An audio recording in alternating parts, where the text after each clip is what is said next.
Selamat pagi anak-anak. Hari ini kita jumpa lagi di kelas pendidikan agama Katolik. Hari ini kita akan bersama-sama belajar dengan tema saya mampu membedakan perbuatan yang baik dan perbuatan yang jahat. Untuk itu, sebagai manusia yang percaya kepada Tuhan Yang Maha Esa, Ibu mengajak kita sekalian untuk tunduk sejenak. Kita mengucapkan syukur kepada Tuhan karena telah memelihara kita. Mari sikap berdoa, kita berdoa. Berdoa mulai dalam nama Bapa dan Putra dan Roh Kudus. Amin. Berdoa selesai dalam nama Bapa dan Putra dan Roh Kudus. Amin. Baik anak-anak, siapa di antara kita yang bisa menyebutkan perbuatan baik? Ya, silakan. Ya, tepat sekali. Perbuatan yang baik salah satu contohnya tidak terlambat masuk sekolah. Itu salah satu contoh. Dalam diri manusia, anak-anak sekalian, dalam setiap diri manusia ada yang dinamakan suara hati. Suara hati itu tugasnya untuk mendorong setiap manusia atau individu, baik itu ibu guru, anak-anak, orang tua di rumah, bahkan siapa saja, untuk melakukan hal-hal yang baik. Contohnya, membuang sampah pada tempatnya, memakai masker di saat pandemi sekarang ini, tidak berkelahi dengan teman atau sahabat, dan lain sebagainya. Namun di samping suara hati yang mendorong kita melakukan hal yang baik, ada juga suara yang disebut dengan gangguan-gangguan atau suara si iblis.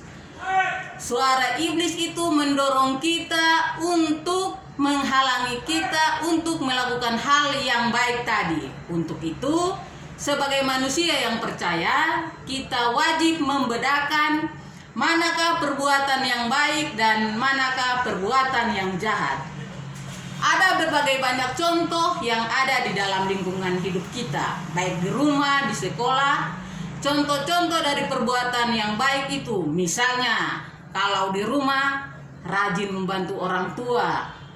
Yang kedua, kita gemar melakukan sedekah, misalnya memberikan uang jajan kita kepada pengemis yang membutuhkan.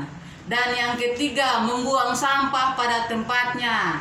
Itu contoh-contoh perbuatan yang baik. Sementara contoh perbuatan yang jahat, misalnya di sekolah kita suka nyontek waktu ujian, ataukah kita membuang sampah di sembarang tempat. Itu contoh perbuatan yang tidak baik.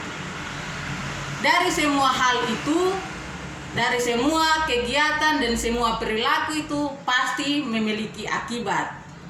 Akibat dari perbuatan yang baik yang kita lakukan, akibatnya itu kita akan mendapatkan penghargaan atau pujian dari siapa saja. Contohnya, kalau anak yang rajin belajar di sekolah, pasti dia memiliki ilmu yang banyak, kemudian dia mungkin berprestasi di sekolah.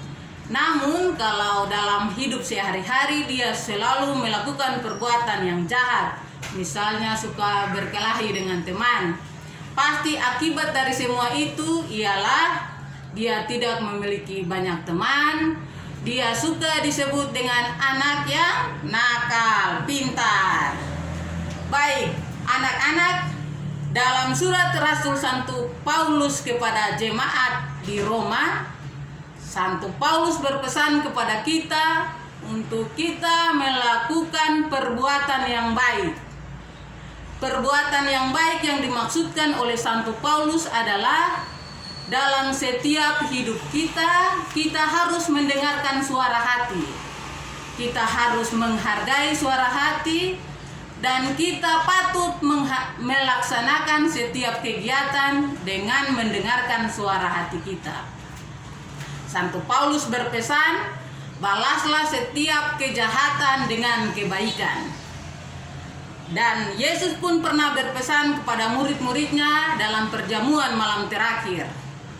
Yesus berpesan dalam Injil Yohanes bab 13 ayat 34, Yesus berpesan bahwa pesan baru ini kusampaikan kepadamu, yaitu kamu harus saling mengasihi. Untuk itu, anak-anak sekalian, hari ini kita belajar tentang saya mampu membedakan perbuatan yang baik dan yang jahat. Oleh sebab itu, Ibu ingin mengajak kita sekalian bernyanyi satu lagu yang mampu mengiring kita untuk melakukan perbuatan yang baik.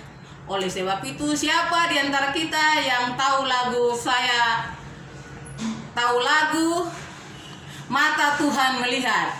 Ya, semua pasti tahu. Mari kita bernyanyi bersama-sama. 1, 2, 3. Mata Tuhan melihat apa yang kita perbuat, apa yang baik, yes, apa yang jahat. Nah, oleh sebab itulah jangan berbuat jahat. Ingat, Tuhan melihat. Oke, terima kasih. Anak-anak, dalam lagu tersebut mengatakan bahwa mata Tuhan melihat setiap perbuatan yang kita buat. Kalau yang baik, yes. Kalau yang jahat, no. Oleh sebab itulah, di dalam hidup, lakukanlah semua perbuatan dengan baik. Karena ingat, di atas sana, mata Tuhan melihat. Tadi Ibu sudah katakan bahwa setiap perbuatan kita pasti ada akibatnya. Akibat dari perbuatan yang baik itu kita akan mendapatkan penghargaan, kita mendapatkan pujian. Namun akibat dari perbuatan yang jahat, kita akan dikucilkan, kita akan disepelekan, dan kita akan disebut anak-anak yang kurang baik. Untuk itu, hari ini Ibu berharap kepada kita sekalian, setelah pembelajaran ini, kita semua akan hidup seperti pesan Yesus, yakni kita saling mengasihi. Sampai di sini juga dulu perjumpaan kita, anak-anak sekalian. Ibu berharap sampai di rumah kita harus bersikap dengan baik, agar kita disayangi oleh orang tua kita. Rajin belajar dan semoga Tuhan memberkati kita sekalian. Mari kita tutup dengan doa, sikap berdoa. Ya, mari kita berdoa. Dalam nama Bapa dan Putra dan Roh Kudus. Amin. Kelas selesai.